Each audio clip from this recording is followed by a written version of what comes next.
Assalamualaikum warahmatullahi wabarakatuh. Selamat pagi, salam sehat dan salam bahagia.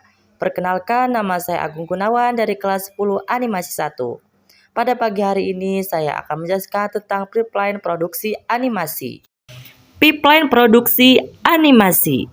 Animation pipeline adalah alur kerja produksi pembuatan film animasi melalui beberapa proses, yaitu praproduksi, produksi, dan pasca produksi. Pipeline biasanya dipecah menjadi 3 fase utama: praproduksi, produksi, dan pasca produksi. Fase-fase ini menggabungkan tugas-tugas yang perlu diselesaikan sebelum pindah ke fase berikutnya. Oke guys, pada kali ini saya akan menjelaskan tentang pre-production.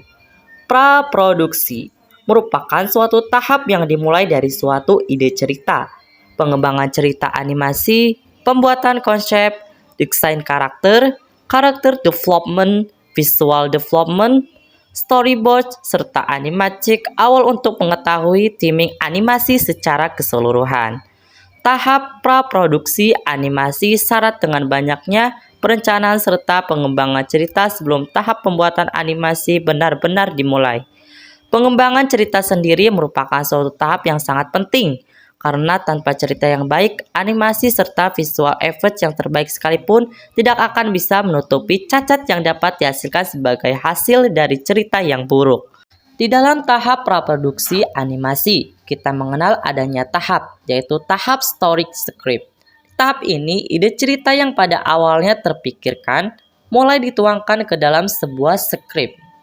Cerita yang ada biasanya meliputi perjalanan yang terselesaikan, masalah yang terpecahkan, benda yang berhasil didapatkan, keputusan yang akhirnya diambil, dan opini yang dapat diputar balikan. Tahap selanjutnya yaitu karakter development dan design, yaitu suatu cerita bisa berfokus pada karakter atau berfokus pada settingan cerita animasinya secara keseluruhan. Dalam pembuatan karakter untuk menjadi karakter utama dari suatu cerita, kita harus bisa mengetahui sifat utama dari karakter tersebut, responnya terhadap situasi berbahaya, keinginan, serta kebutuhan dari karakter ini. Selanjutnya yaitu tahap visual development, yaitu dibutuhkan untuk pengujian efektivitas produksi animasi yang bersifat analisis supaya dapat berfungsi di masyarakat luas. Proses ini dilakukan untuk mendapatkan informasi tentang kebutuhan pengguna. Jadi, produksi animasi kita dapat dinikmati dan dimengerti oleh penonton. Selanjutnya yaitu tahapan yang terakhir, tahapan storyboard. Pada tahapan ini, skrip cerita yang sudah dibuat diterjemahkan menjadi panel-panel gambar yang dinamakan storyboard.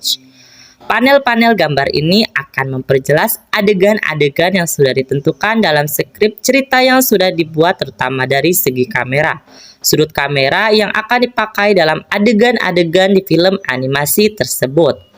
Oke guys, itulah penjelasan tentang pipeline produksi animasi bagian praproduksi animasi. Mohon maaf bila ada salah kata dan semoga bermanfaat bagi semuanya. Terima kasih atas perhatiannya. Wabillahi taufik wal hidayah. Wassalamualaikum warahmatullahi wabarakatuh.